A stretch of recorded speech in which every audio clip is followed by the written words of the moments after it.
Diller-Odell Coach's Corner, a service of the State Bank of Odell and the Vance Gertis Funeral Homes. The State Bank of Odell, proud supporters of Diller-Odell activities, wishes all teams, clubs, and groups good luck this year.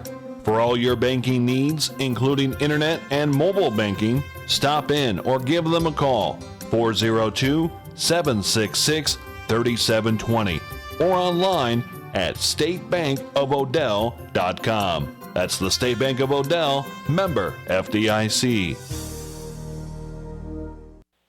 Joined now by Chris Sluter, head coach of the Diller-Odell Griffins. Coach fell 22-14 to Lord Central Catholic last Friday. I know you had mentioned last week they're probably one of the better teams you were probably going to face this year. So how do you think the boys competed overall in that contest?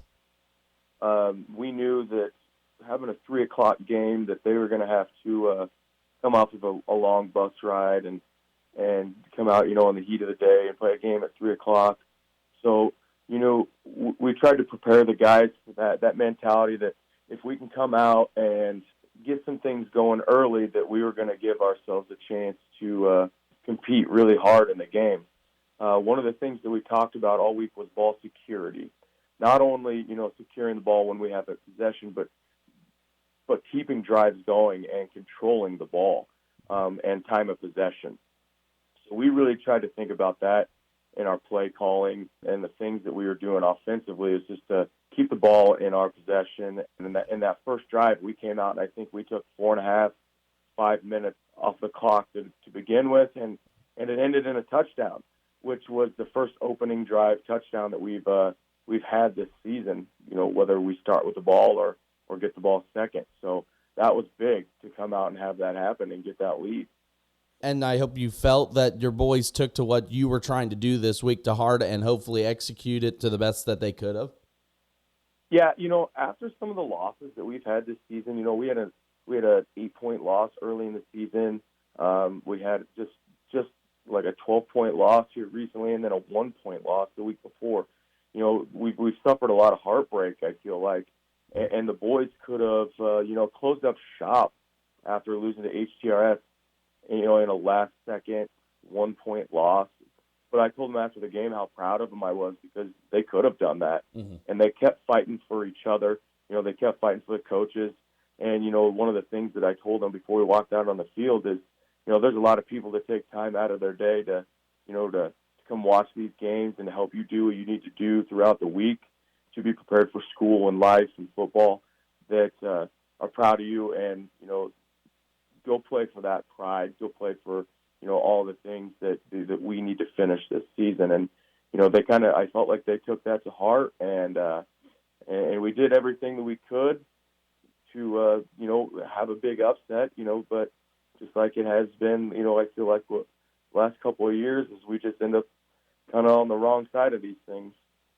Now, as you look at this season kind of as a whole, you're getting down towards the last half. Where have you seen the most improvement from your team from that day one or that summer practice until this point here?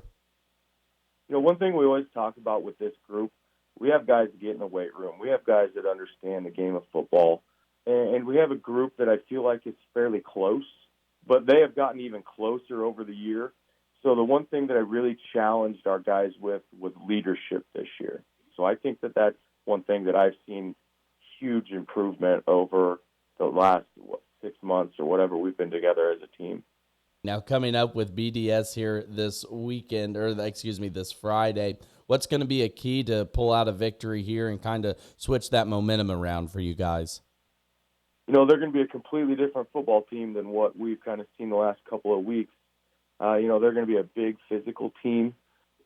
So our game plan is going to have to be a little bit what we did this week. We're going to have to control the football because not only are they big, they have some players that make some splash plays. So when we're coming in and we're talking offensively, we need to control the ball. Defensively, I feel like we've had some really good game plans. The kids have been able to spot out things that are coming at them, know some of the plays that are coming at them. The thing is just when we know those things, make those plays. Coach, that's all I've got for you. Again, joined by Chris Sluter, head coach of the Diller-Odell Griffins. Best of luck with BDS this Friday, and we'll just talk to you next week again. Thank you. Diller-Odell Coach's Corner, a service of the State Bank of Odell and the Vance Gertis Funeral Homes.